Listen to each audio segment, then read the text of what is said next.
16h30, Cyrielle Sarah Cohen. Bonjour à toutes et à tous et bienvenue sur Radio J. Ravi de vous présenter cette nouvelle émission aujourd'hui jusqu'à 16h30 avec mon invité. Il est la légende vivante qui parle des légendes de la musique à la radio, spécialiste de la musique anglo-saxonne, des États-Unis notamment, avec le rock'n'roll, la pop ou encore la country. Georges Lang est depuis plus de 50 ans aux commandes des soirées RTL. Toujours au micro aujourd'hui avec la collection Georges Lang du vendredi au dimanche. On retrouve les fameuses nocturnes de minuit à 1h le week-end. Une émission de radio culte qui fête ses 50 ans avec une compilation anniversaire. L'occasion, comme toujours, de découvrir notre invité sur Radio J. 15h, 16h30, Cyrielle Sarah Cohen. Radio J. Il possède 1 million de disques. Il a sélectionné les meilleurs. George Lang. La collection Georges Lang sur RTL.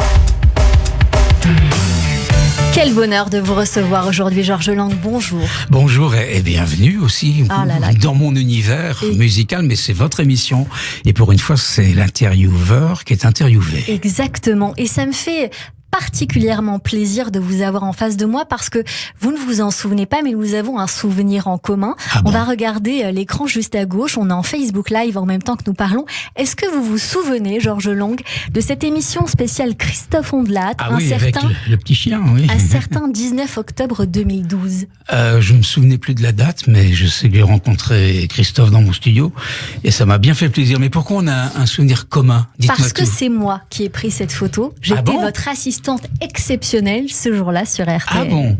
Voilà. Écoutez, il y a une autre je suis photo. vraiment désolé, mais je m'en souviens pas. C'était impossible de vous en souvenir. J'étais assistante qu'un seul soir. J'ai fait une autre photo de vous discrètement juste après qu'on va voir dans un instant. Vous étiez justement dans votre studio, Georges Lang, et il était très tard. Je me souviens. Rue Bayard. Entre minuit et 3h du matin. Exactement. C'était mon horaire.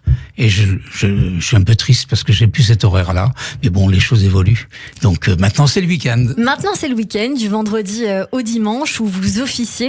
Et c'était donc évident pour moi de vous recevoir aujourd'hui pour découvrir bien sûr cette actualité, la vôtre, autour des Nocturnes, ce coffret 50 ans. Mais parce que j'avais envie aussi de vous découvrir pour qui vous êtes, au-delà de ce que vous faites. Et alors, le début, toujours le début. Georges Lang, vous êtes né le 16 novembre à l'hôpital militaire, si ça se dit comme ça, le Gouest de Metz. Exactement, voilà. L'hôpital militaire, parce que pourquoi? Mon papa était non pas habillé en uniforme, mais travaillait pour les forces françaises. Il était au civil et on avait droit donc à ces hôpitaux spécialisés pour les troupes familles et les familles. Bien voilà. sûr.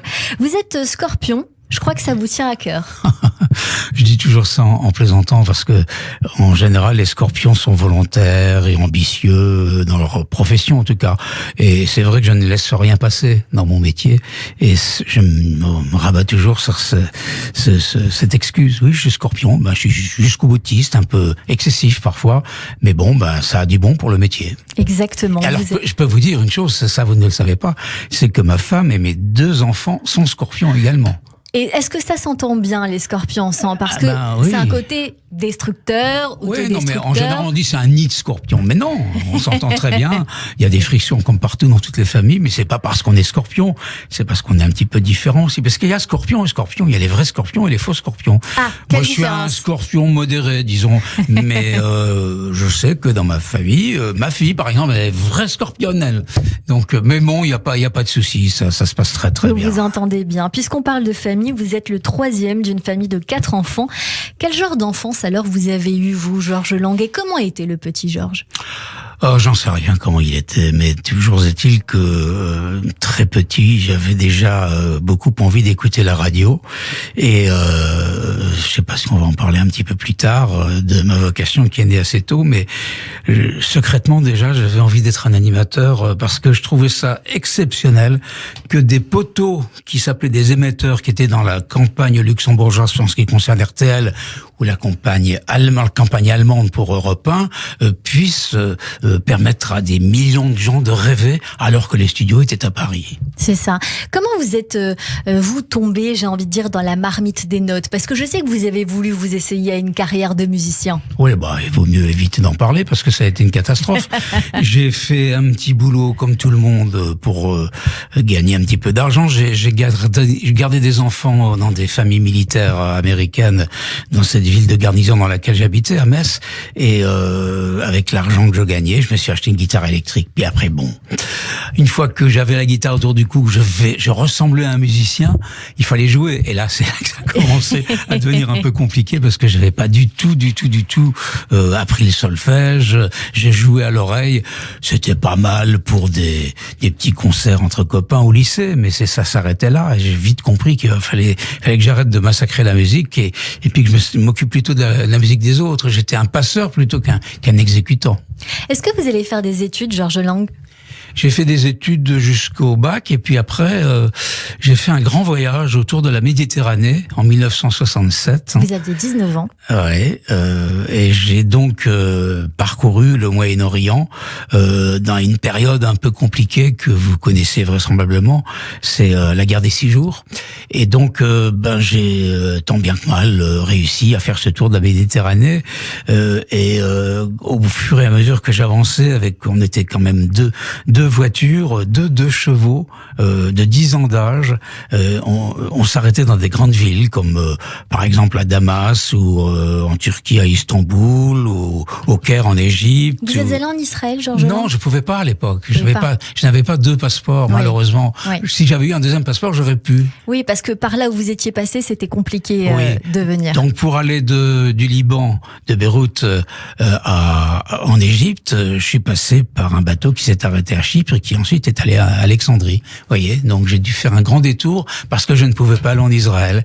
Donc à cette époque-là, comme je le disais, on s'arrêtait dans des grandes villes et on était entre guillemets, parce que c'est pas comme ça qu'on appelait cette opération, sponsorisé par la radio française, Radio France Inter.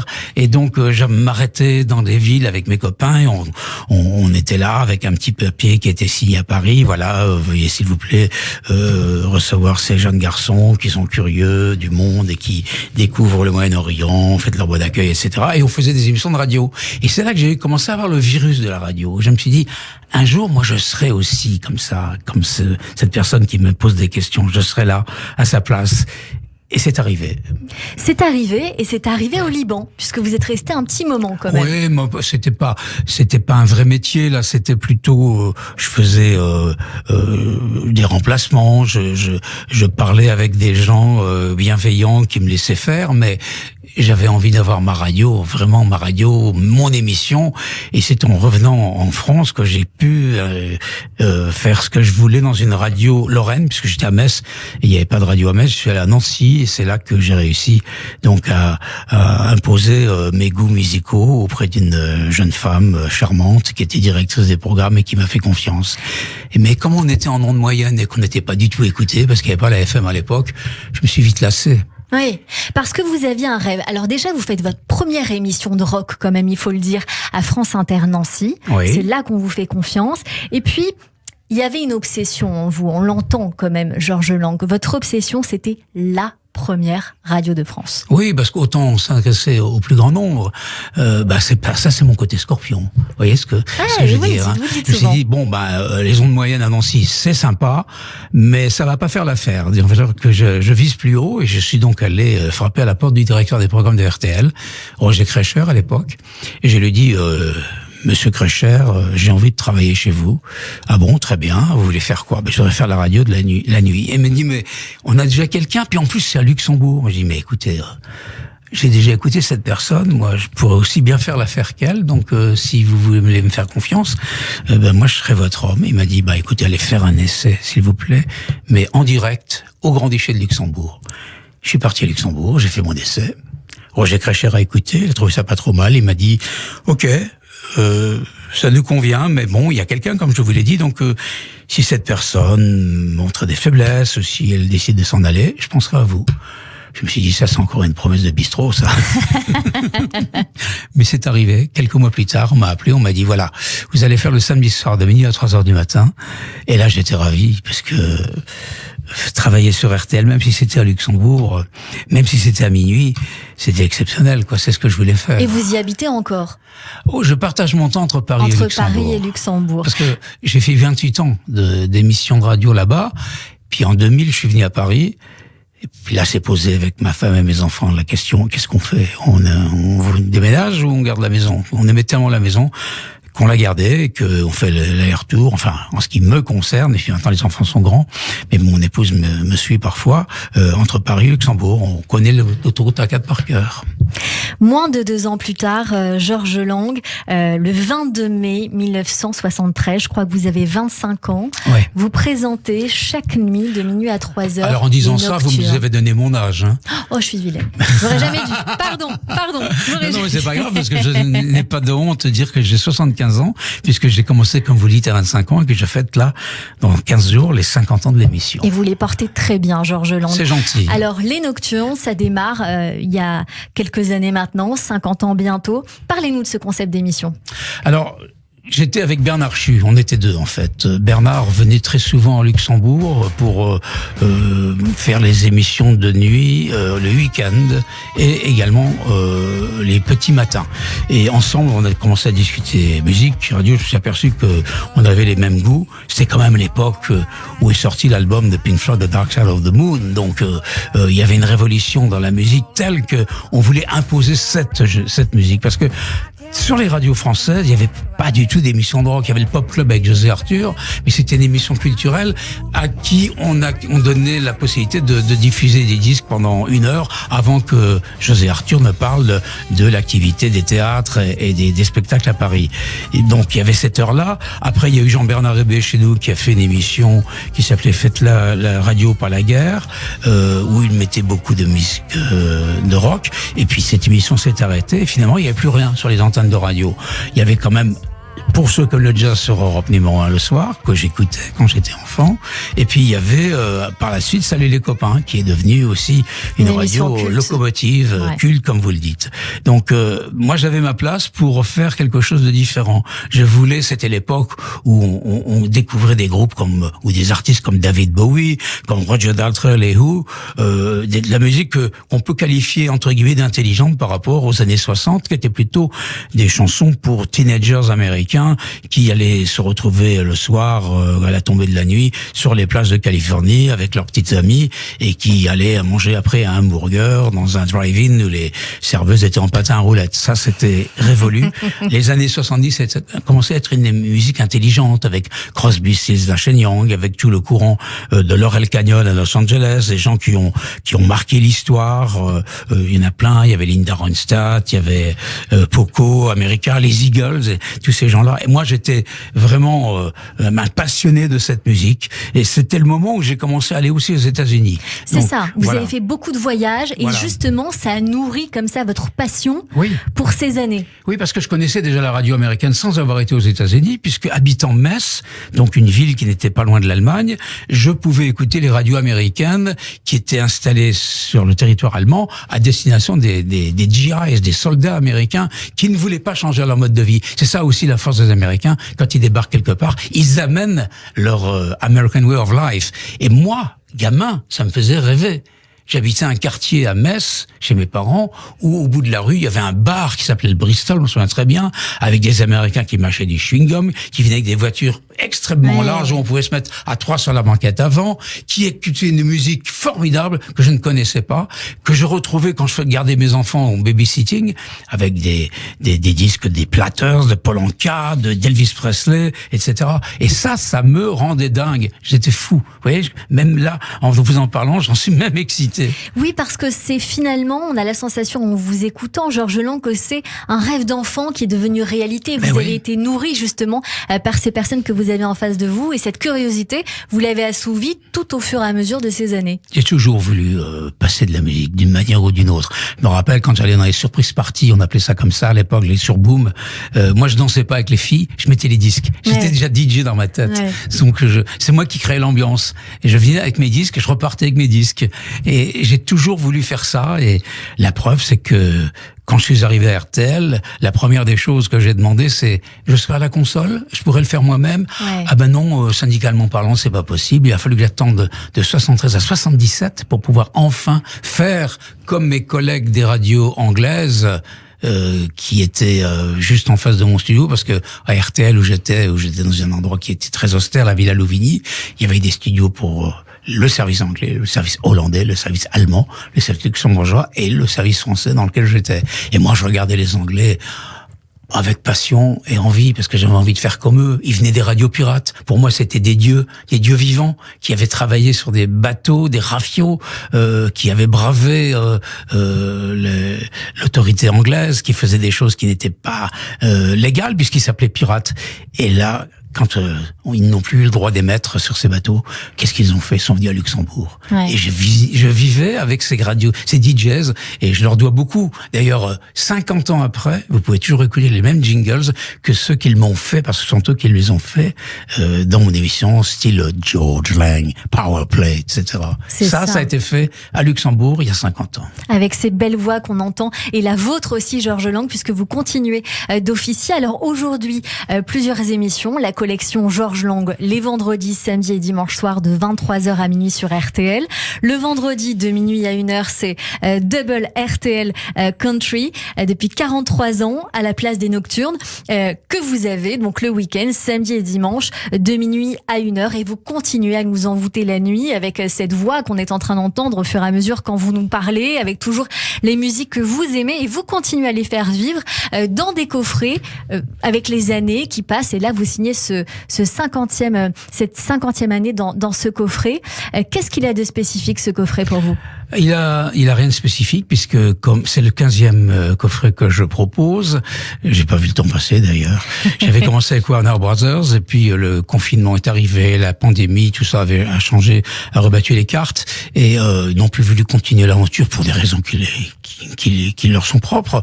Et Universal Music est venu vers moi, m'a dit: on peut faire encore des compilations avec toi? J'ai dit: bien évidemment, bien sûr, si c'est avec RTL, pas de problème. Et c'est comme ça qu'on a démarré avec une autre écurie, mais j'entretiens toujours de bonnes relations avec Warner. Alors, qu'est-ce qui est de particulier dans ce coffret? 83 titres emblématiques. Ouais, mais le 5e CD est différent. On va pas tout dire, mais bon, il y a beaucoup de vous dans ce 5e CD, où voilà, vous parlez de votre histoire, évidemment, de votre parcours, et c'est à découvrir avec votre voix. 83 titres emblématiques, donc une compilation. J'ai choisi 5 titres sur ces 5 CD qui contiennent donc tous ces titres emblématiques. On fait donc une mini compilation de la compilation.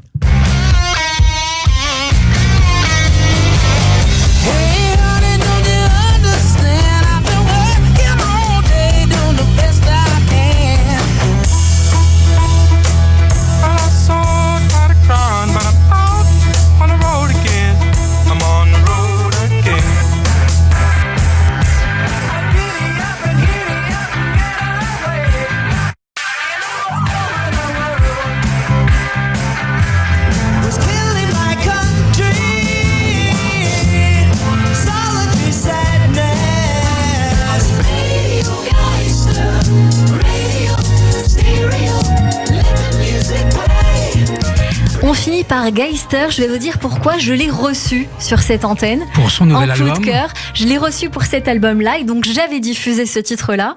Et je trouve ça génial de voir qu'il est sur cette compilation. C'est la preuve aussi que Georges Lang, vous avez quand même l'oreille très ouverte sur la nouvelle génération aussi musicale. Mais ce que vous ne savez peut-être pas, c'est que c'est lui qui remasterise toutes mes compilations depuis le début. Ah, et ben ça, vous me l'apprenez. Alors, comme quoi, j'ai pas tiqué pour rien. Non, mais tout le monde me dit: oh, le son de tes compiles est formidable, c'est nettement meilleur que l'original. Je dis: voilà, on a affaire à un homme de goût. C'est Geister, Gaël Benjamin. Et il est fou comme moi de la Californie, parce qu'on va peut-être en parler de la Californie, mais il y est allé comme moi souvent, et on sait de quoi on parle. On n'a même pas besoin de se parler, on se comprend. Vous comprenez, ça c'est l'essentiel.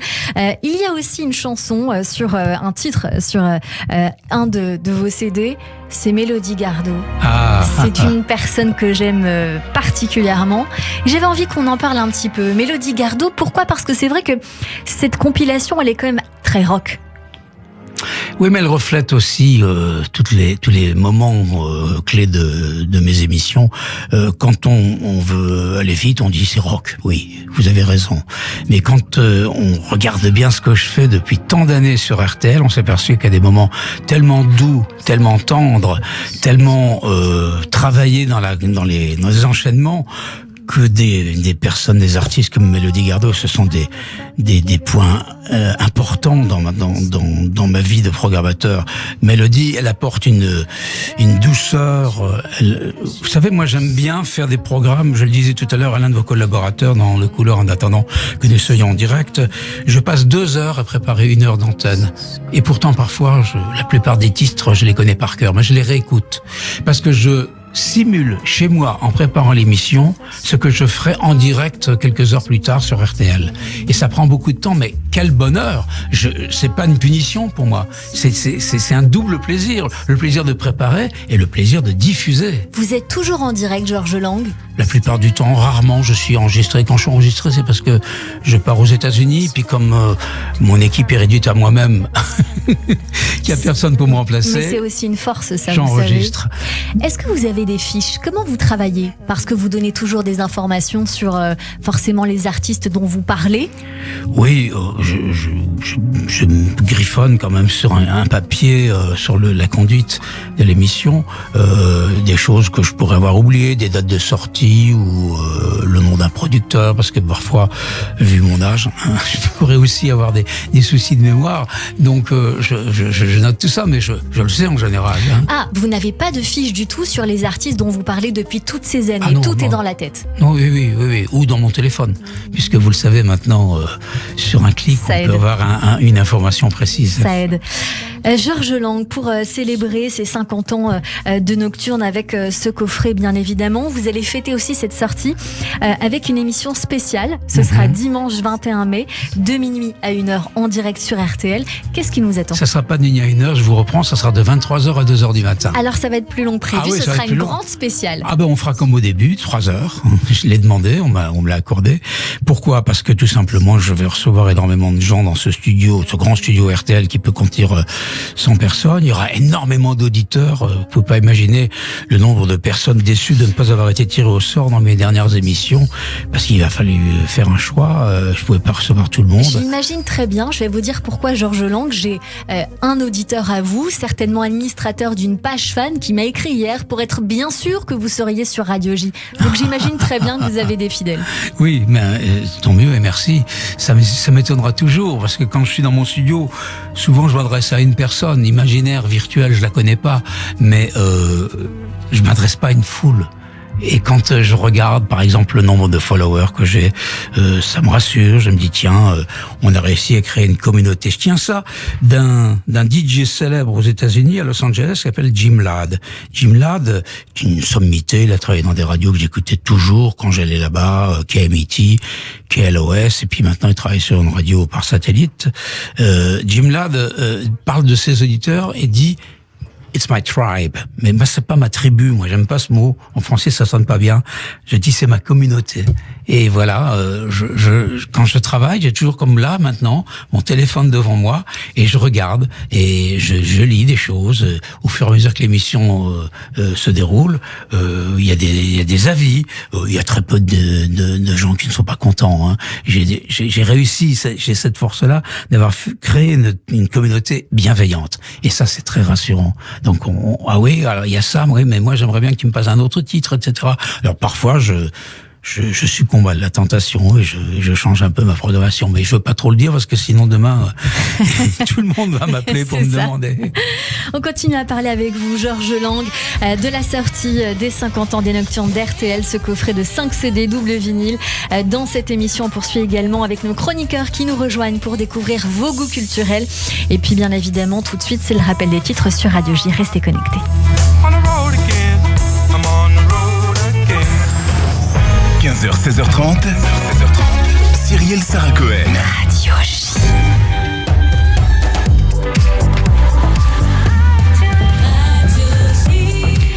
Il est 15h30 sur Radio J. Bonjour et bienvenue si vous venez de nous rejoindre tout de suite. Le rappel des titres avec Alexandra Sénicou.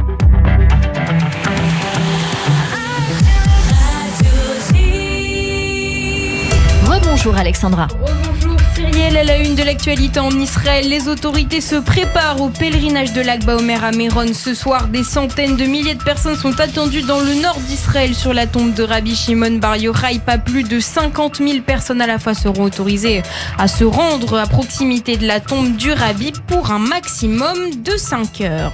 Diplomatie, l'Union européenne annule la réception israélienne de la journée de l'Europe prévue demain pour éloigner le ministre de la Sécurité nationale israélien Itamar Ben-Gvir.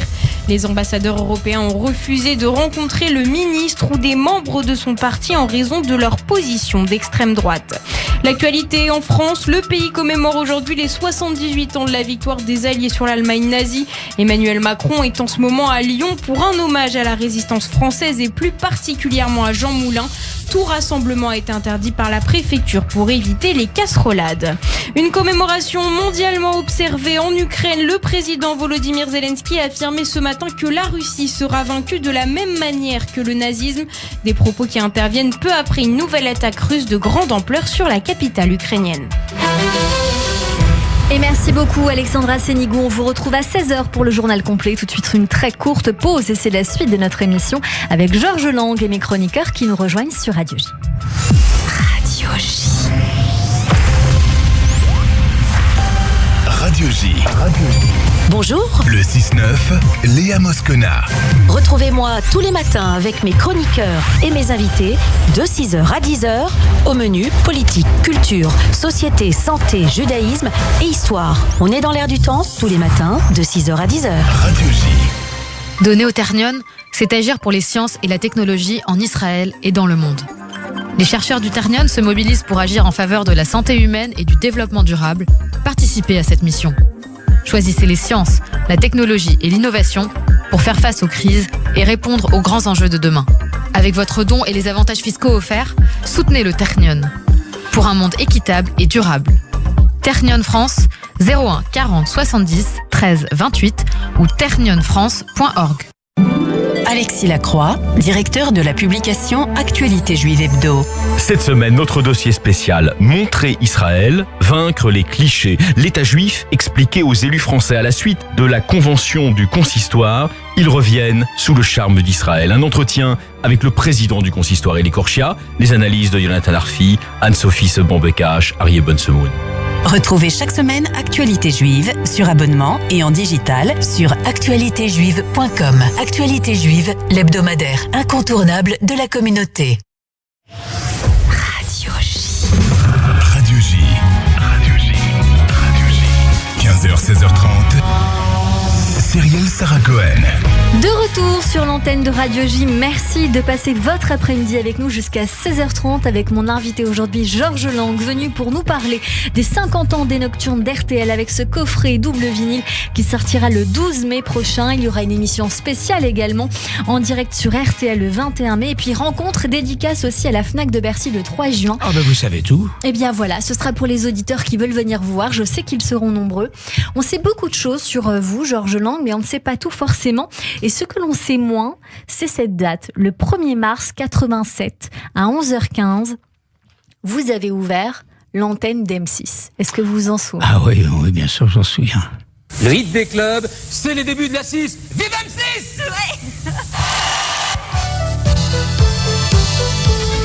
Vous avez eu cette chance et c'est incroyable de voir qu'aujourd'hui, RTL et M6 sont fusionnés. Oui, bah la boucle est bouclée. D'ailleurs, il y a récemment, j'ai eu droit à un petit honneur parce qu'on m'a offert une petite médaille. La ministre de la Culture, Roselyne Bachelot, m'a élevé au grade de... Il faut toujours que je réfléchisse parce que j'ai sauté une étape. J'étais pas chevalier, j'étais tout de suite officier. Et donc, il a bien fallu qu'on me décerne la médaille et j'ai décidé de le faire à M6 avec le président du directoire, c'est-à-dire Nicolas de Taverneau. Et c'est là qu'il a dit la boucle est bouclée, ça y est. Et il y a une On histoire. a racheté RTL. Mais oui, c'est dingue. Et puis, il y a encore une histoire plus loin que ça, parce que vous nous parliez d'auditeurs tout à l'heure. Oui. Cette médaille, vous l'avez eue parce qu'un auditeur l'a demandé pour vous. Oui, c'est vrai, c'est lui qui est allé déposer un dossier au ministère de la Culture et il me l'a pas dit.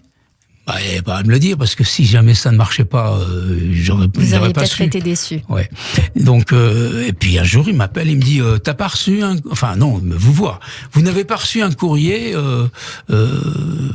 spécial qui vous aurait fait plaisir? Je dis non, je sais pas de quoi vous parlez. Il me dit, bah parce que, allez, je vais vous le dire, j'ai déposé un dossier au ministère de la Culture et ils ont accepté de vous offrir la médaille des Arts et des Lettres. Je suis tombé à la renverse, là, je suis tombé de la chaise, de l'armoire. J'ai dit, mais vous plaisantez ou quoi? Et effectivement, 2 ou 3 jours plus tard, j'ai reçu la lettre. Et j'étais complètement surpris et gêné, parce que je me suis dit, bon, je fais mon boulot, en fait. Hein. Tout le monde peut l'avoir, cette médaille. Hein. Non, pas tout le monde. Pas tout le monde, Georges Lang. Vous l'avez eu. Vous avez travaillé pour la télévision, vous avez animé, produit, durant votre carrière, de nombreuses émissions sur RTL Télévision. Exactement. Est-ce que vous auriez voulu en faire plus? Parce que moi, je vous aurais bien vu, alors vous allez me dire oui ou non, mais très bien, par exemple, comme un jury dans l'émission Popstar, Nouvelle Star, où il y a de nouvelles pépites, et comme vous êtes un précurseur de... Peut-être, mais ça, c'est un autre métier, ça. Je ne m'imaginais pas faire ça. Non, par contre, j'ai produit des émissions de rock sur RTL Télévision, relayé en Belgique par RTL TVI. C'était le premier pays européen qui était câblé jusqu'à la Hollande. Là, il y avait quand même de l'auditoire. En France, c'était un petit peu plus cheap comme bassin, puisqu'on n'arrosait que la Lorraine, à partir d'un émetteur qui était situé au Grand-Duché de Luxembourg. Mais j'y ai pris plaisir, je l'ai fait pendant 10 ans, j'ai reçu énormément d'artistes de rock, et pas des moindres, Roger Daltrey, la liste est tellement longue, mais c'était pas mon métier c'était la radio. Et puis quand il a s'agi de déposer un dossier pour avoir une chaîne de télévision en France, le patron de l'époque, Jean Stock, à Luxembourg, m'a dit, écoute, on va déposer un truc, tu feras partie de l'aventure si tu veux. Je lui ai dit ouais, pourquoi pas, mais moi je pensais pas jamais qu'ils allaient décrocher la chaîne en question.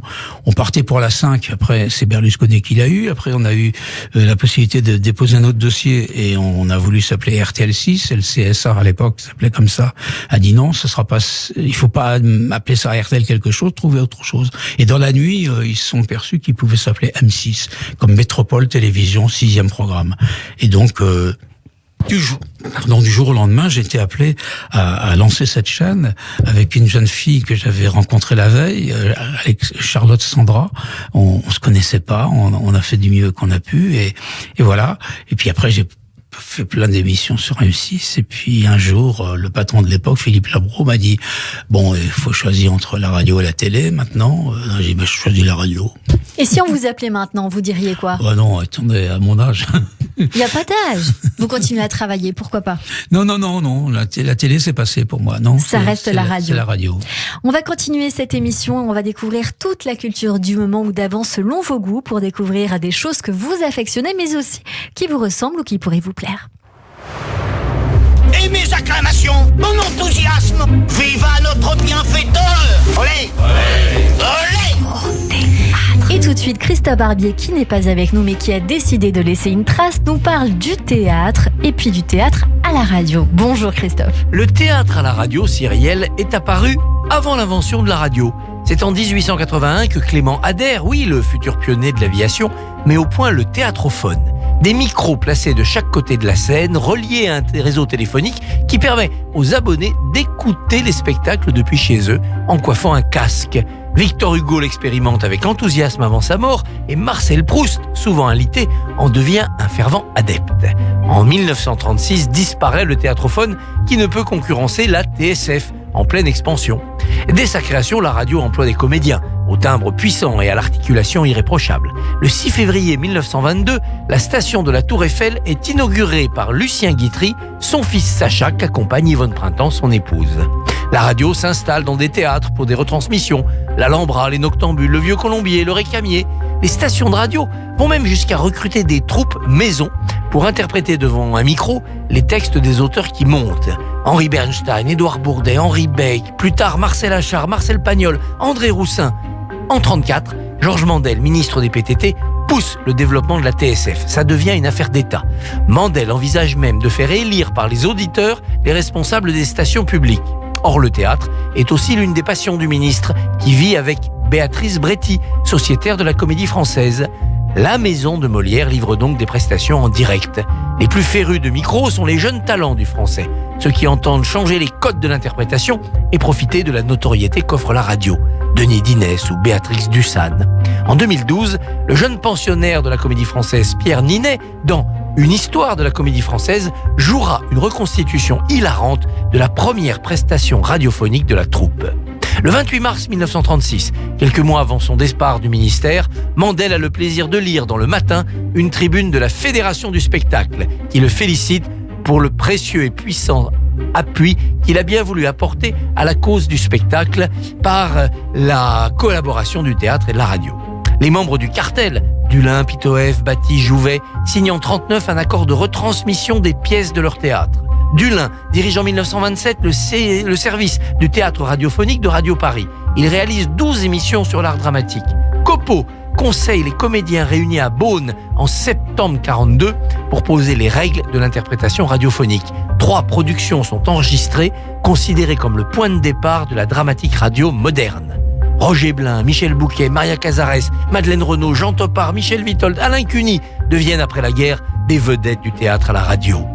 En 1955, 834 originaux radiophoniques sont recensés, soit beaucoup plus pour l'année que de créations sur les scènes. En 65, la radio propose 15h30 d'émissions dramatiques par semaine. Théâtre et université, l'atelier de création radiophonique, puis le nouveau répertoire dramatique domine les ondes. Aujourd'hui encore, le bureau de lecture de France Culture continue à sélectionner des manuscrits qui seront diffusés. Radio France se vante d'être le premier employeur de comédiens en France et Le Masque et la Plume, depuis 1955, est un carrefour de la critique. Bon, souvent subjective, nombriliste et dans l'entre-soi, mais c'est une institution. Hélas, pour le spectacle vivant, l'essentiel est peut-être désormais ailleurs qu'à la radio. Peut-être dans la captation et la diffusion par la télévision. Merci beaucoup Christophe Barbier. Tout de suite, la chronique émotion de Jérôme Goulon. Radio J, l'émotion de Jérôme Goulon. Bonjour Jérôme. Bonjour Cyrielle, bonjour Georges Lang. Bonjour. Dans cette chronique, on va parler d'artistes que vous aimez et on va s'attarder sur une musique dont vous êtes passionné depuis des décennies. Une musique, comme vous le dites vous-même, méconnue en France alors qu'elle est pourtant la plus populaire aux États-Unis. Il s'agit bien évidemment de la musique country. Et j'ai une petite confidence à vous faire, Georges Lang. Vos émissions WRTL Country ont bercé mon enfance, car mon père n'en rate pas une. Quand il n'y avait pas Internet dans les années 90 et au début des années 2000, il les enregistrait toutes sur des cassettes. Et il a chez lui des dizaines de cassettes audio de vos émissions dans plusieurs mallettes. Il a même conservé vos fameuses playlists que vous faisiez en collaboration avec le Virgin Megastore. On se souvient à l'époque, effectivement, vous donniez des listes et on pouvait aller au Virgin Megastore écouter les morceaux que vous conseillez à l'antenne de RTL. Bref, on va commencer. Alors, on va pas pouvoir parler de tous les artistes, il y en a évidemment trop, mais on va commencer avec l'une des chanteuses country les plus populaires. Il s'agit de Dolly Parton. Alors, je ne vais rien vous apprendre, Georges Lang, en termes de connaissances de musique country. Je n'arrive même pas à votre cheville, ni même à votre orteil. Mais pour nos auditeurs qui ne connaissent pas forcément la country, pour situer le personnage, Dolly Parton, elle est aujourd'hui âgée de 77 ans. Elle cumule 66 ans de carrière. Elle a vendu plus de 100 millions d'albums et totalise 9 Grammy Awards, rien que ça. Alors le grand public l'ignore peut-être, du moins en France, j'ai envie de dire, pas aux États-Unis, mais c'est elle qui est l'auteur de la chanson qu'on entend, I Will Always Love You, reprise en 1992 par Whitney Houston. Alors Dolly Parton, une artiste partie de rien. Alors là, j'ai l'impression de me retrouver un peu dans Saga, née en 1946 dans une famille pauvre du Tennessee. Elle a combien d'enfants Combien d'enfants 12. 13, ouais, je crois. 13 ouais, 12 ou 13, allez. Une dizaine. Moi je pense. Une belle portée. Ou alors 12 sans compter, elle peut-être. Donc ça fait 13 au total. Donc elle grandit dans une fratrie de 12 enfants, plus elle dans une cabane en bois. Famille pauvre. Où dort effectivement jusqu'à 5 enfants dans le même lit, puisque oui, ils n'ont pas d'argent. Oui. Et elle raconte ça dans ses chansons, très bien d'ailleurs, puisque sa maman qui n'avait pas d'argent pour les habiller, tous ses enfants, elle fabriquait elle-même des manteaux avec des petits morceaux de tissu qu'elle trouvait à droite à gauche, et ça donnait des patchwork. Maintenant on dit patchwork, c'est bien, c'est beau, mais ça a donné lieu à une chanson qui s'appelle Coat of Many Colors, et ça c'est l'histoire d'une famille pauvre, et Dolly Parton sait bien le faire, ça. Et donc elle a commencé à chanter dès l'âge de 11 ans, et le tournant de sa vie c'était 18 18 ans, hein, lorsqu'elle déménage à Nashville, un berceau de la country évidemment, où vous vous rendez 2 fois par an. Alors ses débuts ne sont pas forcément faciles, hein. Dolly Parton n'est pas sûre de son physique, hein, si bien qu'elle prend l'habitude de mettre des perruques extrêmement extravagantes et de porter des talons très hauts. Sa silhouette finalement si caractéristique, hein, fera finalement son succès, un succès qui va rapidement se dessiner. Vous ne parlez pas aussi de la chose la plus importante dans sa silhouette, c'est quand même sa forte poitrine. Effectivement, puisqu'elle s'était fait refaire les seins. Elle en a joué. Hein. Et elle travaillait énormément sur son physique pour conserver une taille très fine. Donc c'était vraiment la taille très fine et la grosse poitrine. Elle a beaucoup d'humour d'ailleurs sur scène, encore maintenant quand elle chante. Elle cultive effectivement beaucoup d'autodérision sur son apparence. Elle dit, tout à fait, vous savez, vous avez payé un billet d'entrée pour ce concert très élevé, mais les perruques, ça coûte cher. Elle y soutient-gorge à grande taille aussi. C'est vrai que c'est ce qui fait sa force, c'est qu'elle joue de son physique. Elle se prend pas au sérieux comme d'autres bimbos entre guillemets. En tout cas, son succès s'est rapidement dessiné. Hein. On se souvient de son premier gros concert à New York, c'était en 1978, où un certain Mick Jagger était venu en personne, hein, pour venir l'écouter, alors qu'elle n'était pas encore la star qu'elle est devenue aujourd'hui. Bref, 3000 chansons et 65 albums plus tard, hein, Dolly Parton est donc l'une des artistes les plus populaires aux États-Unis, même si en France, on la connaît un petit peu moins. Et puis alors, il faut que vous sachiez une chose, c'est qu'elle avait été approchée par Peter Gabriel pour chanter une chanson qui est devenue célèbre avec Kate Bush, et elle avait refusé, elle avait dit non. Moi, je fais pas ça. Ça m'intéresse pas. Alors écoute, je vais vous dire une chose, vous ne le savez pas, je sais même pas si j'ai le droit de le dire, elle sera à Paris les 5 et 6 juin prochains. Ah bah vous faites bien de le préciser. Bah écoutez, bien évidemment. Et vous savez quoi, je serai pas là, je serai à Nashville. Oh non. Eh ben écoutez, nous on sera là et on va essayer de voir ça. Autre artiste phare de la musique country que vous avez fait découvrir en France à vos auditeurs, c'est Willie Nelson, Jérôme. Oui, alors j'aurais pu en parler de beaucoup d'autres évidemment, mais Willie Nelson, c'est assurément l'un des chanteurs qui a gravé de manière indélébile, hein, l'histoire de la musique country. On peut entendre l'une de ses chansons phares, évidemment, On the Road Again, hein, l'un des monuments de la musique country. Alors Willie Nelson qui vient de fêter il y a quelques jours, hein, c'était le 29 avril, j'hésite entre 28 et 29, c'est 90 ans et qui est comme Dolly Parton, hein, l'une des plus grandes figures de la country. Une country dans laquelle il a été baigné dès le plus jeune âge, hein, élevé par ses grands-parents au fin fond du Texas. Ces derniers il est né dans un village de 300 habitants. C'est ça, vraiment Abbott, au milieu de nulle part. Au Texas, ouais. Et donc ses grands-parents lui offrent dès 6 ans une guitare, alors qu'il n'a que 6 ans. Donc au début, il est destiné à devenir fermier, hein, comme ses parents. Mais Willie Nelson, il abandonne assez vite, hein, les études agricoles, hein, pour se consacrer à sa seule et unique passion, comme vous, la musique. Hein. Mais comme Dolly Parton, il connaît des débuts difficiles, hein, bien qu'ayant pris la direction de Nashville, comme elle, dans les années 60, il est refoulé par les labels, hein, même les plus modestes. C'est un outlaw. Hein. Ils ne veulent pas de lui. Donc au début des années 70, sa carrière est au point mort. Aucun disque ne décolle. Sa situation financière est peu reluisante. Il divorce de sa femme. Son ranch dans lequel il élève des porcs brûle juste avant Noël. Bref, rien ne va. Et c'est finalement en prenant du recul et en changeant de style, en se mettant à la outlaw country, hein, dont vous venez de parler, un style traditionnel, hein, allié aux sonorités rock and folk, hein, qu'il va connaître le succès.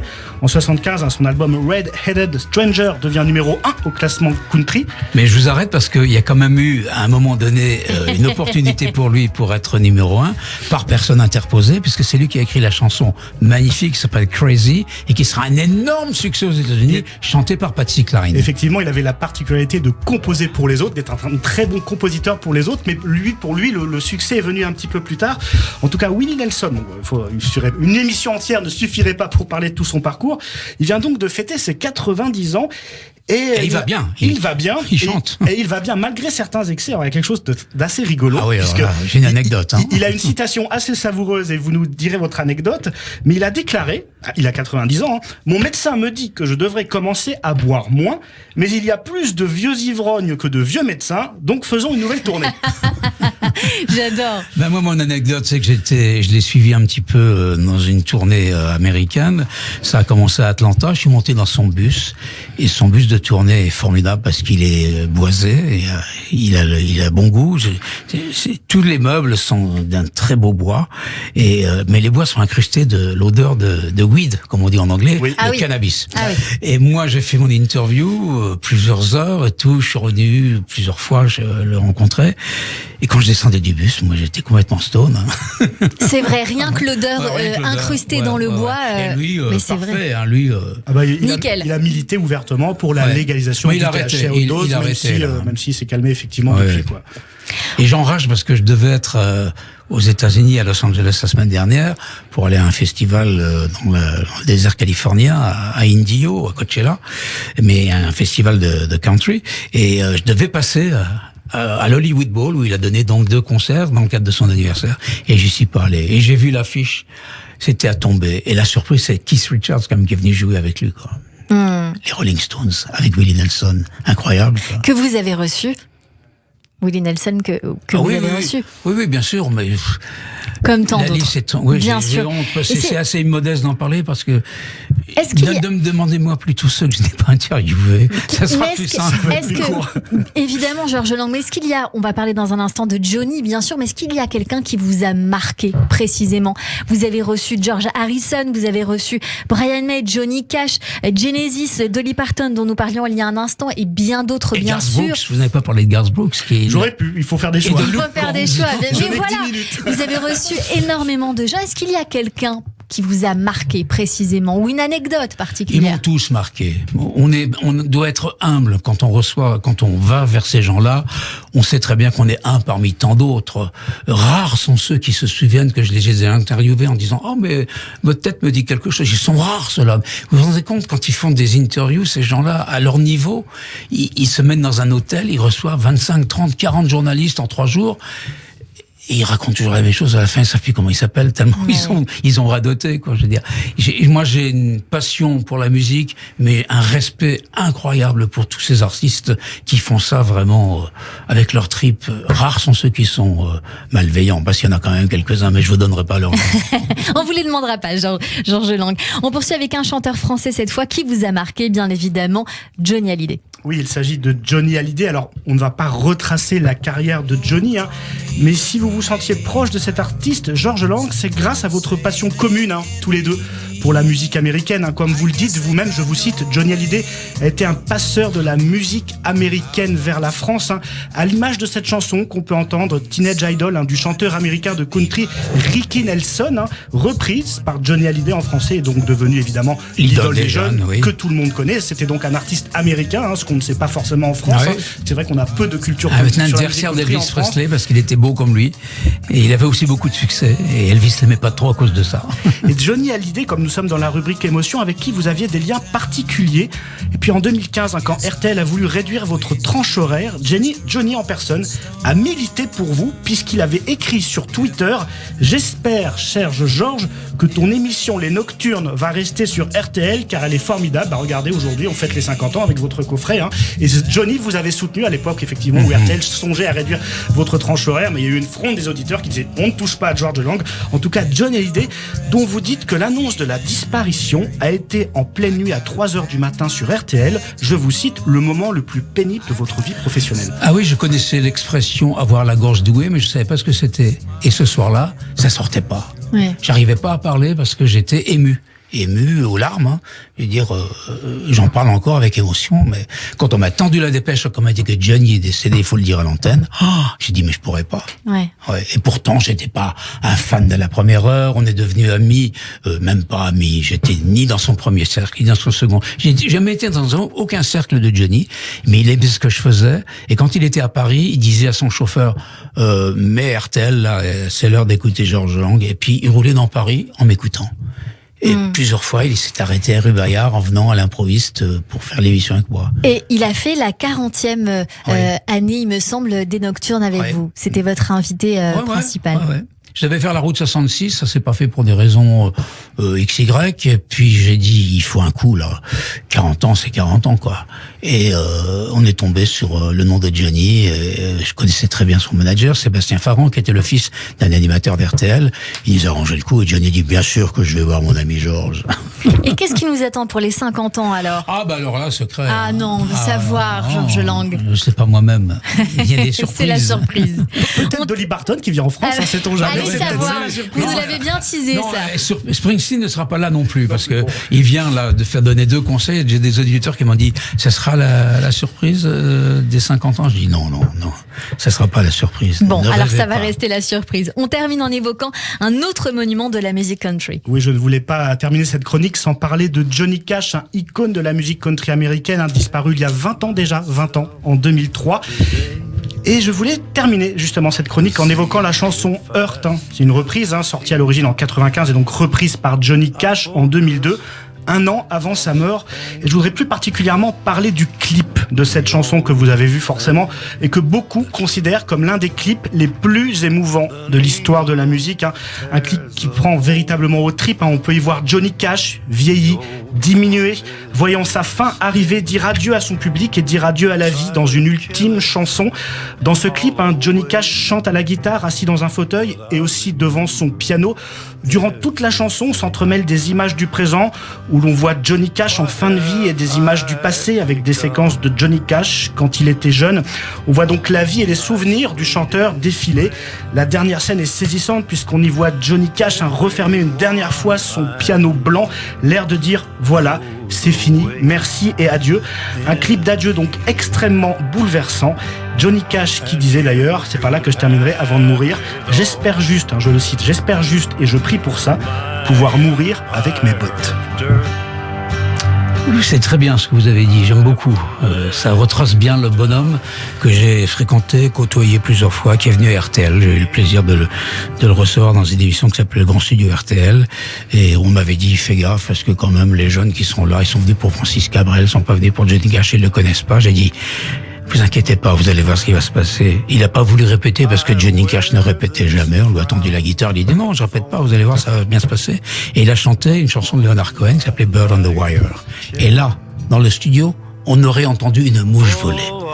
Les enfants qui étaient là, les ados qui étaient là, étaient subjugués par le charisme de ce bonhomme. Et je dois dire que ça, c'était Johnny Cash. Il était simple et impressionnant à la fois. Chaque fois que je le voyais, là vous me demandiez tout à l'heure si j'avais été impressionné par des artistes, lui plus particulièrement, oui ça c'est vrai, je m'en souviens très bien. La première fois que je l'ai interviewé, waouh, j'étais pas dans mes petits souliers là parce que j'avais peur. Merci Jérôme Goulon, merci pour cette chronique.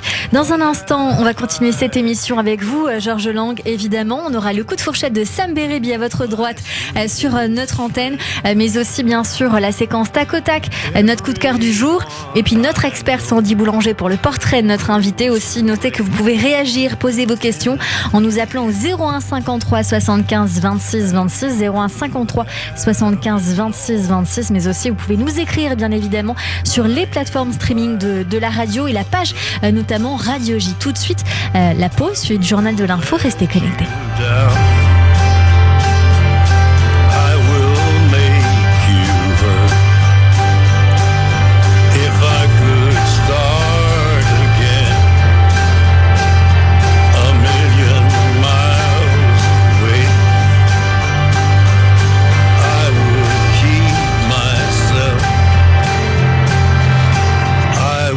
Find a way.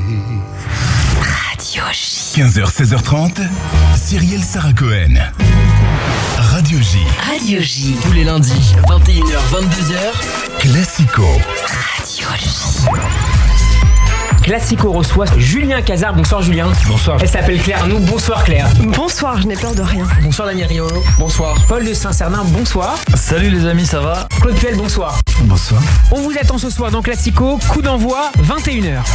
Radio J. Et si vous vous laissiez surprendre par vos prochaines vacances? Embarquez avec MSC Croisières pour un voyage inoubliable de 11 nuits vers Israël et découvrez Haïfa et Jérusalem en passant par l'Italie, la Grèce et Chypre. Profitez vite de nos offres, à partir de 849 € par personne. Conditions en agence de voyage ou sur msccroisières.fr. MSC Croisières, découvrez le futur de la croisière. Victor Vince, directeur général du MDA France. La campagne IFI est d'une importance capitale pour nos secouristes. Ils ont besoin de matériel médical, de véhicules médicalisés et d'équipements qui les protègent lors de leurs interventions. Faites votre don au MDA France et bénéficiez d'une déduction fiscale à hauteur de 75% sur votre impôt. Soyez les partenaires du Magen David Adom. Pour vous accompagner dans votre démarche, mda-france.org ou 01 43 87 49 02.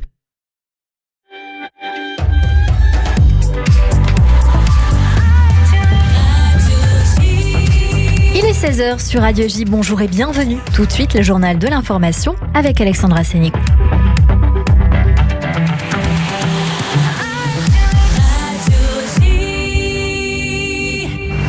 Alexandra. Bonjour, c'est Yael à la une de l'actualité en Israël. Les autorités se préparent au pèlerinage de Lag BaOmer à Méron ce soir. Des centaines de milliers de personnes dans le nord d'Israël seront présents pour le pèlerinage annuel de Lag BaOmer sur la tombe de Rabbi Shimon Bar Yochai.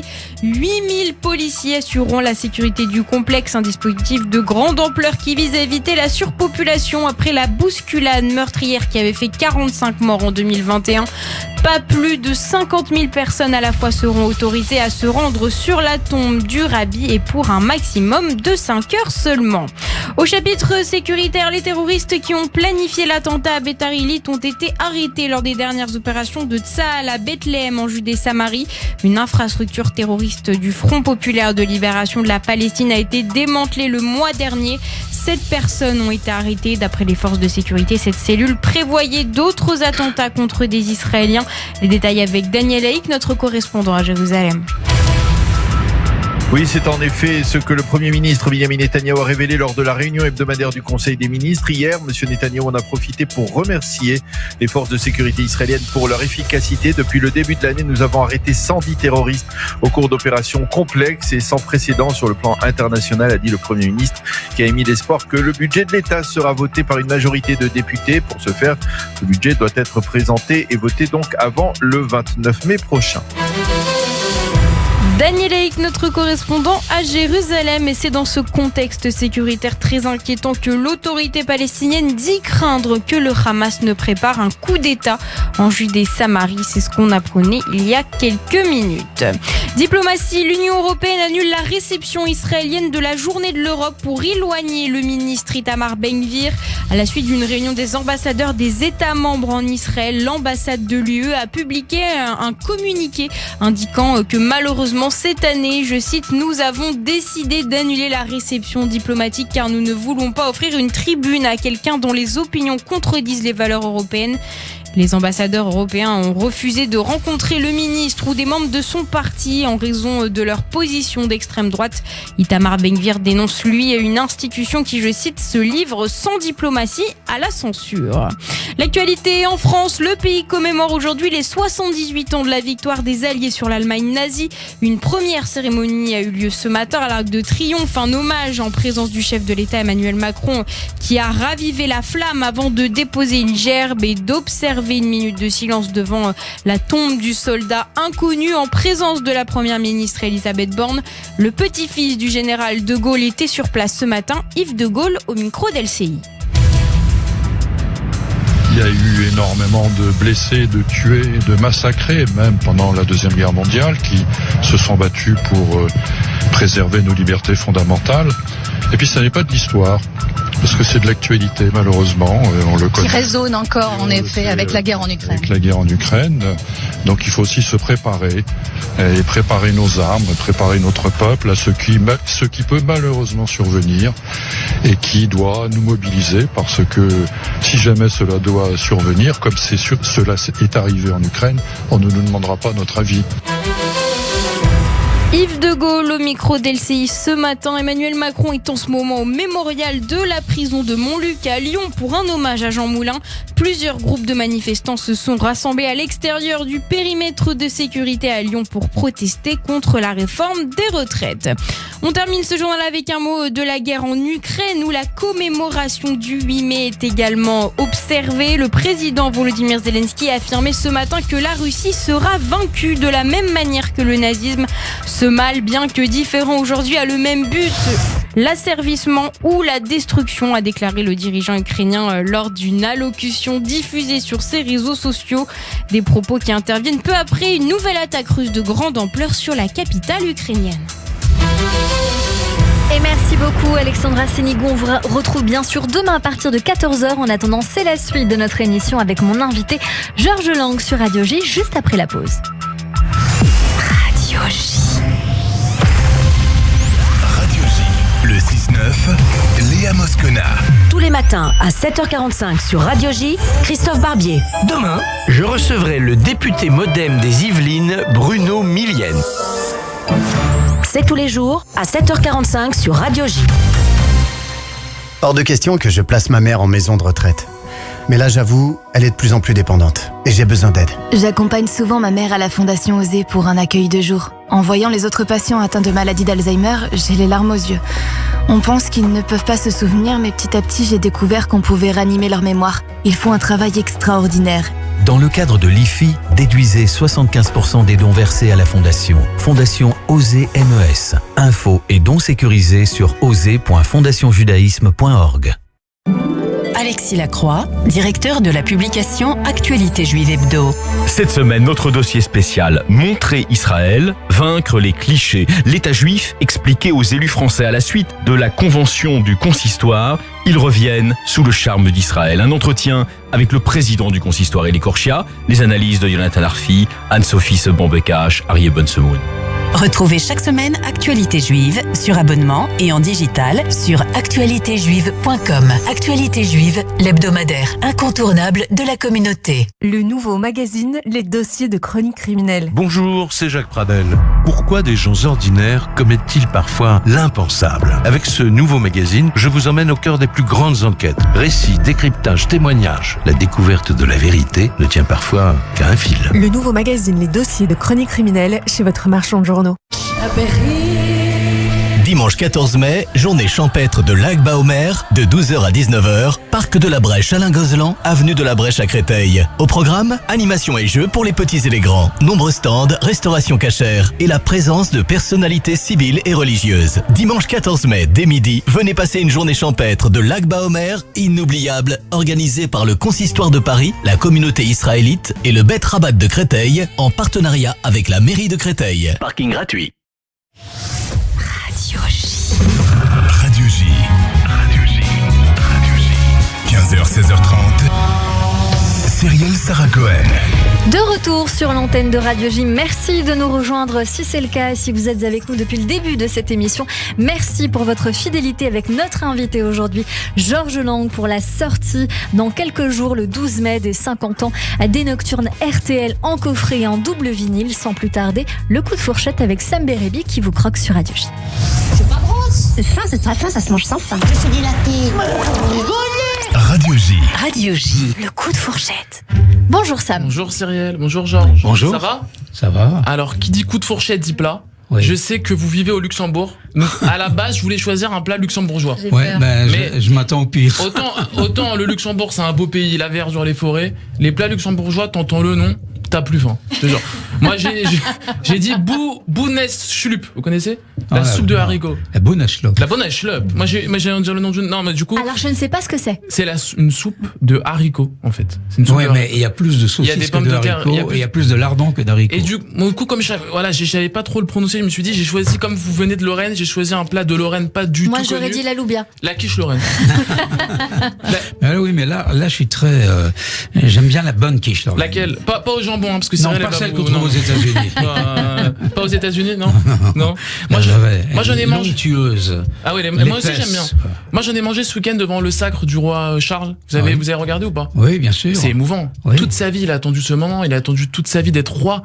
Toute sa vie, il a attendu. Faut imposer sa recette de. Ben oui, la quiche Lorraine. Toute sa vie. Pas une quiche Lorraine. Ah non. D'accord. Alors le plan. Quiche. Toute sa vie. Ah, on vous voit venir, Georges Lang. Toute sa vie, il a attendu un moment. C'est que sa mère, elle meurt. Je te jure, il a été là-bas, il lui a dit, maman, ça y est, combien, 70 ans de reine, laisse-moi faire kiffer, laisse-moi faire des tours de carrosse, que je profite. Je te jure. Elle lui a dit, ça y est, ok.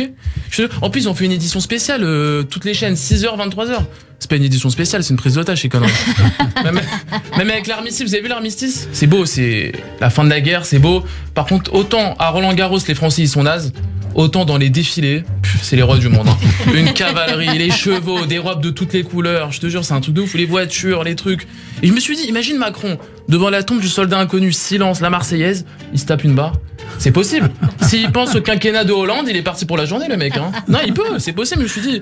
Non, mais il n'a pas plu aujourd'hui. Et il n'a pas plu. C'est vrai qu'Hollande, il pleuvait beaucoup. Il a de la chance, ce Macron. Sur ça, on a rien, parce que je sais que vous adorez les États-Unis. Sur ça, on n'a rien à envier aux États-Unis. Si je vous parle de Laurel Canyon, ça vous fait penser à quoi ? Laurel Canyon. Laurel Canyon. C'est l'endroit où je passe le plus de temps quand je suis à Los Angeles. Et comment vous l'avez découvert ? Parce que j'étais curieux et comme vu mon âge, j'ai connu les débuts de l'installation de tous ces artistes dans ces petites maisons aux rues tortueuses, le canyon de Laurel, quoi, le canyon qui va d'Hollywood à la vallée. Et c'est là que tout a commencé. Les Eagles, on en parlait tout à l'heure. Il y a une anecdote en réalité, ça me Oui, c'est l'endroit que vous avez découvert après avoir sollicité Emmylou Harris.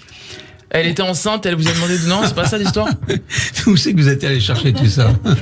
Est-ce que c'est vrai ou pas? Non, c'est vrai. Ah oui. C'est vrai. Alors allez au bout de l'anecdote quand même. Vous avez sollicité Emmylou Harris pour une interview quand elle venait d'accoucher et elle vous proposait de venir chez elle et c'est là que vous avez découvert cette... C'est pour ça que j'ai vu donner le sein aussi. Voilà, donc c'est ça. Moi j'aime bien les États-Unis aussi, surtout cet endroit. Par contre, ce que j'aime pas, c'est à l'aéroport, tu te sens pas bien. Tu te sens pas bien, t'arrives et là, il te pose des questions sévères. You are a terrorist? Tu es un terroriste, parce que Jérôme Goulin, il comprend pas bien l'anglais. Donc j'ai dit, you are a terrorist. Moi, j'ai senti que c'était un piège, tu vois, j'ai pas trop répondu. Donc, déjà, elle était vénère. Et là, elle me dit d'un air sévère, why do you visit United States? Pourquoi elle s'énerve? Je comprends pas, tu vois. Parce que. Et moi, j'ai dit. Parce que. Moi, j'ai dit for holidays to see the beach. Bon, alors the beach, ça veut dire plage et prostituée. Elle m'a dit to see the beach. J'ai dit yes, to see the beach. The beautiful, the best in the. J'ai fini au poste, garde à vue. Donc maintenant, j'ai bien revu mes cours d'anglais après. Non. Franchement, c'est compliqué. Parce qu'il y a la différence entre entre comme beach et moi, beach. Et moi, j'ai pas un bon accent. Je dis the beach, mais the beach. The beach. J'ai fini en garde à vue avec ces histoires. Non, je vous assure. Je vous pose une dernière parce que je vous regarde depuis tout à l'heure. C'est des vrais cheveux ou pas? Parce que c'est. C'est un truc. Ça, on dirait les cheveux dans les pubs, les cheveux de Georges Lang, vous le valez bien. Non, mais c'est vrai, vous pourrez faire la pub pour les cheveux, c'est fou. Pétrolane, comme on dit. C'est fou, non, mais c'est beau. En tout cas, merci beaucoup et beaucoup de succès. Merci Sam Bérébi. Je pense qu'on Sam. va tous prendre des cours chez Wall Street Institute pour la semaine pour l'année non, mais j'ai prochaine. pas un bon accent, moi, c'est terrible. Merci beaucoup Sam Bérébi. Rappelez-vous, the beach, pour aller à la plage. Voilà. Et the beach. The beach, c'est plus sympathique que. La copine de Trump. Voilà, exactement. Aïe. Ah, c'est pas sympa. Merci. Merci Sam Bérébi. Bon, on continue. Bien évidemment, on vous retrouve la semaine prochaine sur l'antenne de Radio J. Pas jeudi, mais la semaine prochaine. La semaine prochaine, ouais. À la semaine prochaine. Merci Sam Bérébi. Radio J. 15h, 16h30, Cyrielle Sarah Cohen. Et tout de suite, on va passer à la séquence tac au tac avec vous, Georges Lang, c'est-à-dire 10 questions, 10 réponses courtes en 2-3 mots. On se serre la main avec Sam. Merci Sam. 10 questions, 10 réponses courtes en 2-3 mots. On y va? Oui. On tente cette expérience ensemble. C'est parti. Qu'est-ce que la recette de l'amour, Georges Lang? La recette de l'amour? Oh là! Je sais pas, moi. Je vais vous dire une chose. Je la connais pas, la recette, mais ce que je peux vous dire, c'est que je fête les 50 ans des Nocturnes le 22 mai et le 20 mai, 2 jours plus tôt, les 40 ans de mon mariage. Donc vous avez la recette, mais inconnue. Ouais. Je l'ai pas fait exprès. Le ou les sujets qui vous préoccupent le plus en ce moment? Les sujets qui me préoccupent le plus, c'est... j'ai rien préparé, donc je sais pas que j'ai tellement de choses qui me préoccupent. C'est la préparation de mon émission du 21. Là, j'ai des surprises et des choses. Tous les jours, j'apprends d'autres trucs. Donc, vous teasez trop, Georges Lang. Voilà. Vous attisez ma curiosité. Si vous pouviez changer de peau, vous seriez qui ou quoi? Oh, Dolly Parton. Pour la poitrine? Pas vraiment. J'étais obligée. Quel est le plus beau compliment qu'on puisse vous faire, Georges Lang? Qu'on m'écoute. Ça me fait toujours plaisir parce que on fait de la radio, vous comme moi, mais on ne sait pas qui nous écoute. C'est et quand vrai. on rencontre des gens à la sortie d'un concert de James Taylor à l'Olympia, que les gens viennent vous dire « Oh, je vous ai encore écouté hier soir, vous avez passé tel ou tel truc, c'était génial », ça fait vraiment plaisir. C'est vrai. Et l'avantage qu'on a aussi, nous, maintenant, on peut dire, c'est qu'il y a les réseaux sociaux et les gens nous écrivent et c'est beau de voir qu'ils écoutent et qu'ils nous donnent un retour. Quand c'est en de vrai, visu, quand même. c'est encore autre chose. Je suis bien d'accord avec vous. Qu'est-ce que vous avez fait de plus fou pour quelqu'un, Georges Lang? Oh là là. Qu'est-ce que j'ai fait de plus fou? Professionnellement, j'ai été voir, comme je vous le disais, le directeur des programmes et je lui ai laissé entendre que la personne que je voulais remplacer était nettement moins bonne que moi. Ça, c'était fou. On était gonflés quand même à l'époque. La plus belle qualité humaine pour vous, qu'est-ce que c'est? La plus belle qualité, c'est tout simplement d'avoir des rapports francs avec les gens. Je déteste ces hypocrites, je le sens tout de suite. Je les repère immédiatement. J'ai pas fait d'études pour ça, mais dès quelqu'un me berne, vous le sentez, je le sens. L'instinct. Ouais. Vos 3 grands plaisirs du moment ou dans la vie? C'est de dormir, parce que j'ai quand même 50 ans de sommeil de retard. 3, vous m'avez dit. c'est de me retrouver à table pour manger. J'aime bien la cuisine du terroir, hein, non déplaise à ceux qui aiment les restaurants étoilés. Et puis la troisième, c'est d'avoir toujours une bonne voiture confortable, parce que j'adore rouler et que je fais toutes les semaines Paris-Luxembourg, Luxembourg-Paris, et que c'est un vrai plaisir pour moi et que je ne prendrai jamais le train ni l'avion parce que j'adore trop conduire. Bravo. Votre surnom, Georges Lang? Jojo, quand j'étais petit. Et j'aimais pas ça, Jojo. Hein.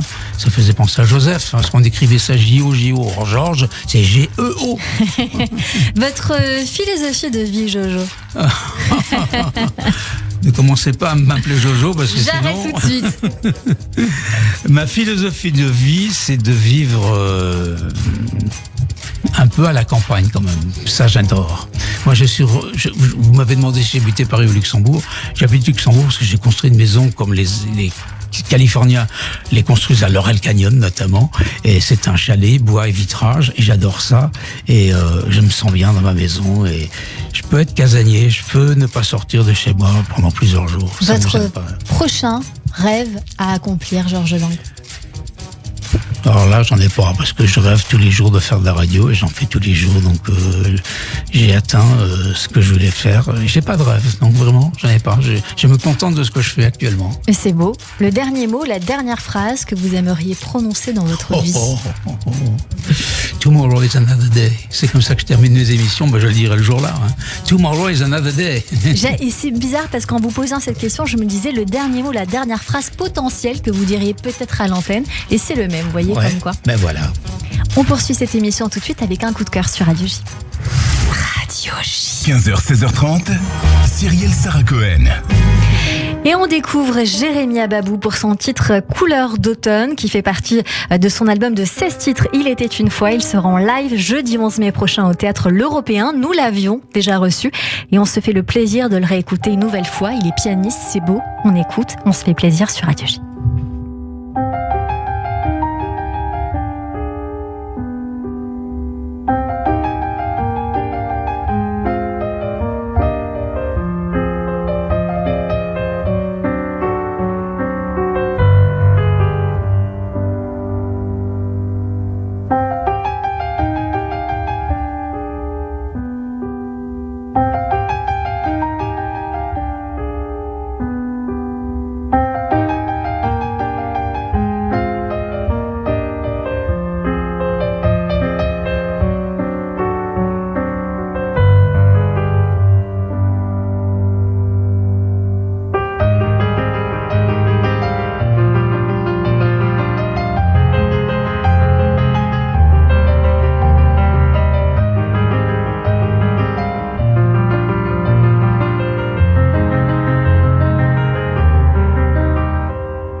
Et vous êtes en train d'écouter Jérémy Ababou au piano sur l'antenne de Radio J. Bonjour Jérémy. Bonjour. Merci beaucoup d'être mon invité. C'est la première fois qu'on se voit. Vous étiez venu. C'était Jérôme Goulon qui officiait ce jour-là. Je suis ravie de vous recevoir. Alors on va parler bien évidemment de ce concert qui nous attend. Mais d'abord cette chanson, plutôt ce titre interprété, j'ai l'habitude de dire chanson. La dernière fois c'était Espérance que nous écoutions avec les Moulins de mon cœur. Aujourd'hui Couleur d'automne. Ce sont des titres qui font partie de votre album qui s'appelle Il était une fois. Qu'est-ce que vous avez voulu dire dans cet album au piano? C'est différent de la chanson, de la composition, mais il y a quand même une volonté, je pense, de dire des choses là-dedans. En fait, déjà de manière générale, je fais de la musique de manière assez spontanée. Je cherche pas à dire quelque chose. Enfin, c'est quelque chose qui me vient comme ça tous les jours. Donc déjà j'ai pris le temps de composer la musique de cet album au quotidien. Quand j'ai des mélodies qui me viennent, je les note, parfois je les enregistre quand je les trouve intéressantes ou jolies. Et puis j'ai appelé cet album Il était une fois parce que je me suis rendu compte qu'avec mes mélodies, les gens me disaient que ça les faisait voyager, que ça les emmenait vers leur monde imaginaire, leur monde intérieur, etc. Ça racontait des histoires.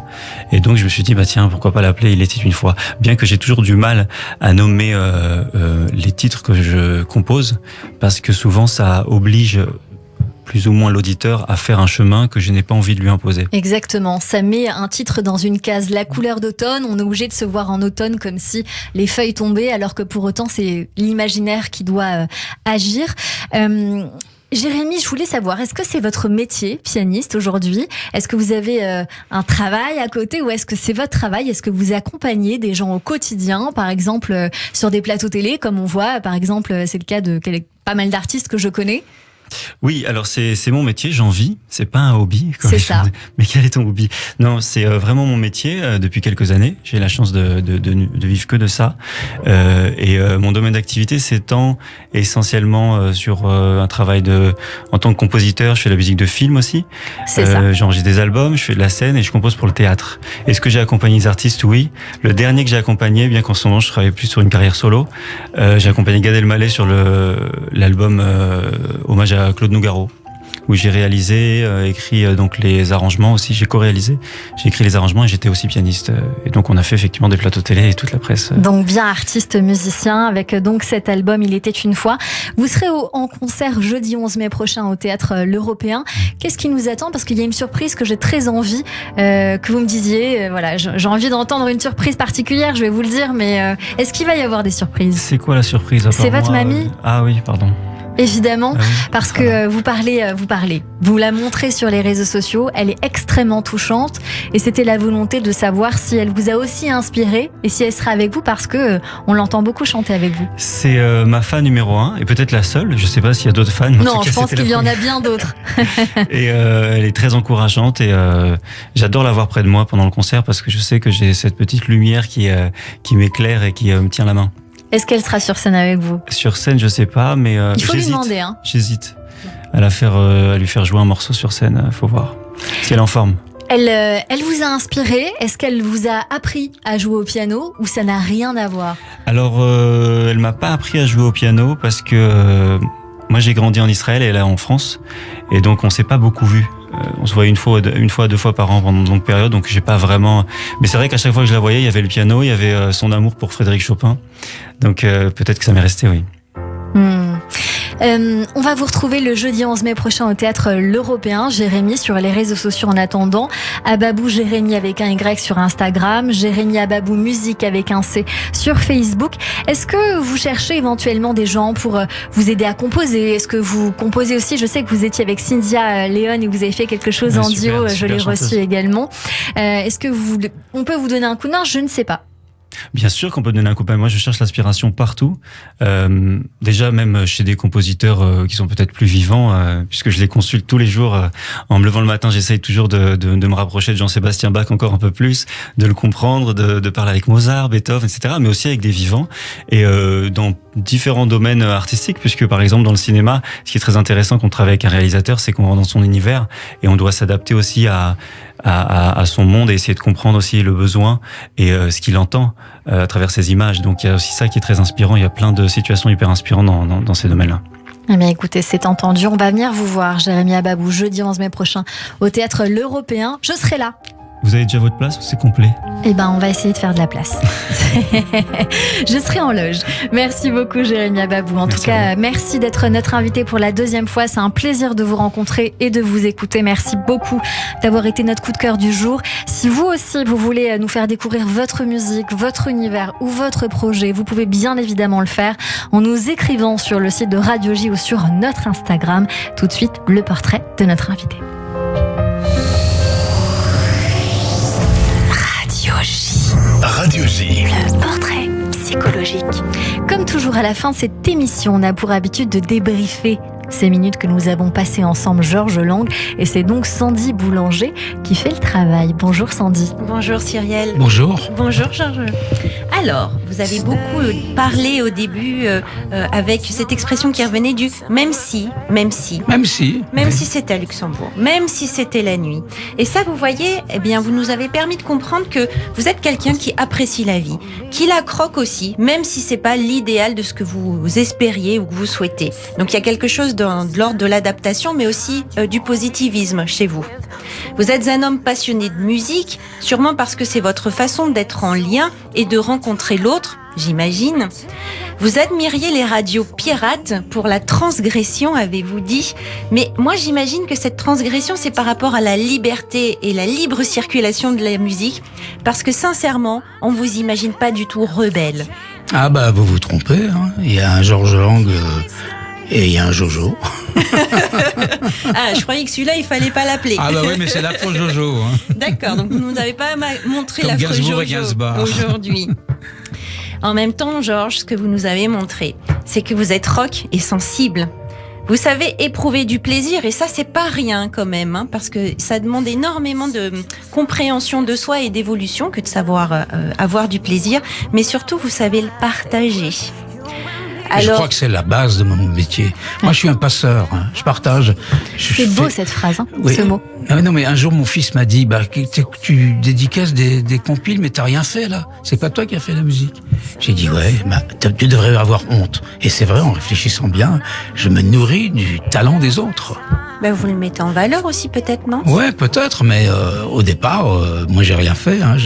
Je prends ce qu'il y a de meilleur, et puis j'en profite. Vous savez bien prendre, d'ailleurs. Merci beaucoup, puis vous le partagez très bien. Vous disiez aussi que vous souhaitiez une communauté de passionnés bienveillants, un peu comme en Californie. Vous ne souhaitez pas avoir c'est pas une secte, des groupies. Attention. Non, je suis pas gourou. Il n'y a pas que des sectes en Californie. Oh, il y a beaucoup. Même. Pour vous, ce qui est important, c'est surtout être dedans cette communauté et non pas au-dessus. Donc on sent aussi cette humilité que vous avez. Vous n'êtes pas un homme de succès et de pouvoir, Georges. Vous êtes un homme à succès et de passion. Alors aujourd'hui, vous n'aviez pas la musique pour être en lien avec nous, et c'est avec beaucoup de pudeur et d'humilité vous nous avez offert des épisodes de votre vie, un peu surpris des honneurs que vous avez reçus. Vous racontez la construction de la chaîne M6 comme si c'était quelque chose comme ça, de rien. Comme si. Là, en fin d'émission, les même si ont été remplacés par des comme si. Alors vous n'êtes pas facile à tracer en portrait, Georges. Tant vous vivez votre vie avec la musique est votre vie, et c'est tout et beaucoup pour vous. Et quand je dis tout, c'est de l'ordre du assez, du nécessaire, du suffisant et du encore. C'est quand même, et ça c'est le mien maintenant après le comme si, c'est le quand même, une chance d'écouter vos mots MOTS, parce que sur votre vie et vos passions, eh bien, vous nous permettez de mettre les nôtres aussi en lien et en coffret. Donc, merci Georges pour cette intimité, et on espère continuer à vous rencontrer encore un peu plus. Merci à vous, parce que là, c'est trop beau. Hein. La bonnette chez vous, elle est bleue, mais j'ai tendance à être rouge comme la bonnette de RTL quand je vous écoute. C'est joli. Merci Sandy Boulanger, que l'on retrouve tous les lundis, évidemment, sur l'antenne de Radio J. C'est la fin de cette émission avec vous, Georges Lang. Je rappelle votre coffret, les 50 ans des Nocturnes RTL, coffret et double vinyle, qui sort le 12 mai dans quelques jours. Une émission spéciale à ne pas manquer le 21 mai en direct sur RTL avec un horaire différent de d'habitude, 23h 1h. 23h 2h. 3h dans ça. 3h. Rencontre et dédicace à la Fnac Bercy le 3 juin. Merci pour cet échange. Merci d'avoir été avec nous. Merci de m'avoir invité. C'était extrêmement agréable. Avec joie et partagé. Merci à l'artiste Jérémy Ababou d'avoir été mon coup de cœur du jour sur l'antenne de Radio J, à retrouver jeudi 11 mai prochain pour son bien évidemment concert live au Théâtre L'Européen. Merci à toutes et à tous de nous avoir suivis, et rendez-vous demain à 15h, même jour, même heure, nouveau jour plutôt, avec Fred Azan sur Radio J. À demain, belle journée à tous.